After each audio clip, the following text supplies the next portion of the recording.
हम डिस्कस कर रहे थे डायरिया को। डायरिया क्या होता है?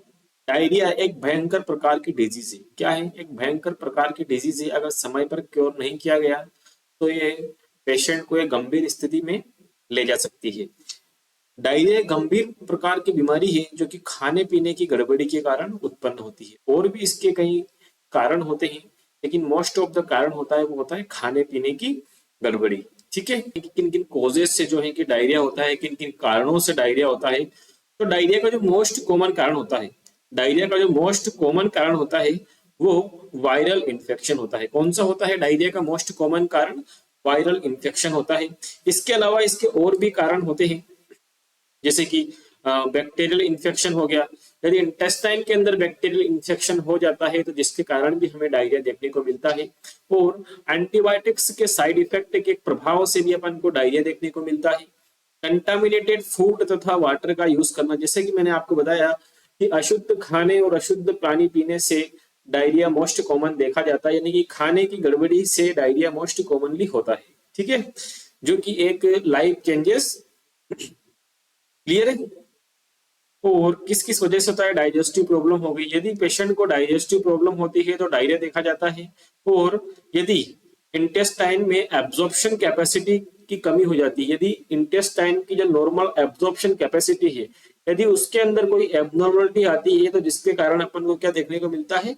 डायरिया देखने को मिलता है। ठीक है, डाइजेस्टिव सिस्टम से संबंधित कोई डिजीज, जैसे कि स्मॉल स्टोमक, स्मॉल इंटेस्टाइन इन कोलन को अफेक्ट करती हो। डाइजेस्टिव सिस्टम की ऐसी डिजीज जो कि डाइजेस्टिव ऑर्गन, जैसे कि स्टोमक हो गया, स्मॉल इंटेस्टाइन हो गया, है ना, लार्ज इंटेस्टाइन हो गया, या कोलन को अफेक्ट करती हो, तो जिसकी वजह से भी अपन को डायरिया देखने को मिल सकता है। ठीक है, इसके साइन ऑफ सिम्टम्स की बात करते हैं कि किन किन डायरिया की वजह से अपन को बॉडी में क्या क्या साइन एंड सिम्टम, इनके लक्षण नजर आएंगे। तो उसमें देखिएगा, लूज मोशन हो गया, हैवीनेस इन एब्डोमेन, जैसे कि लूज मोशन हो जाता है मरीज को। डायरिया के अंदर क्या होता है? लूज मोशन होता है। हैवीनेस इन एब्डोमेन के कहने का मतलब है कि पेट के अंदर, उसके एब्डोमेन के अंदर उसको भारी भारी सा महसूस होगा। और नोजिया और वोमिटिंग हो सकता है। डिहाइड्रेशन यहाँ पर नॉर्मली देखा जाता है डायरिया के पेशेंट को, डिहाइड्रेशन जो कि कॉमनली होता है। उसके बाद अगर फैटिक और अनकॉन्शियसनेस भी इसमें देखने को मिलता है। और मरीज का वेट लॉस हो जाता है। और इंक्रीज थर्स्ट, यानी कि पानी पीने की इच्छा जो होती है वो ज्यादा जागृत हो जाती है। और शरीर के अंदर बिल्कुल ही कमजोरी आ जाती है ना। डिक्रीज ब्लड प्रेशर, पेशेंट जो है कि हाइपोटेंशन की स्थिति में इसमें जा सकता है। ब्लड प्रेशर बिल्कुल ही डिक्रीज हो सकता है यदि ज्यादा डिहाइड्रेशन देखा गया।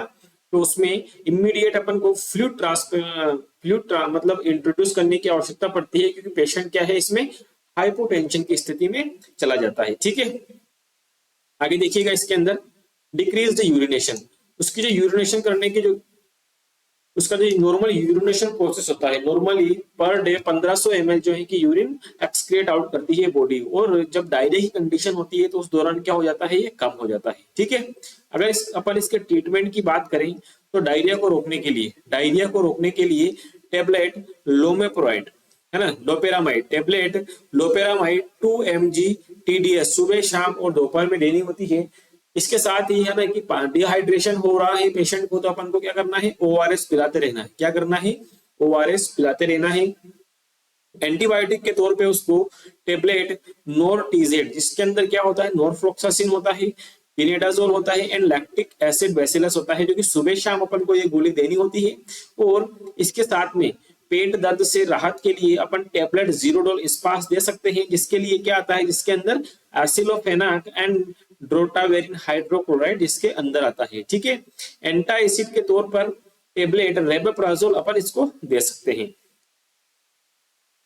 इंजेक्टेबल अगर एंटीबायोटिक्स की और एनाल्जेसिक की अपन बात करें तो इंजेक्टेबल में सबसे पहले अगर पेट दर्द हो रहा है, मरोड़े पेट के अंदर उठ रहे हैं, तो अपन को क्या करना है?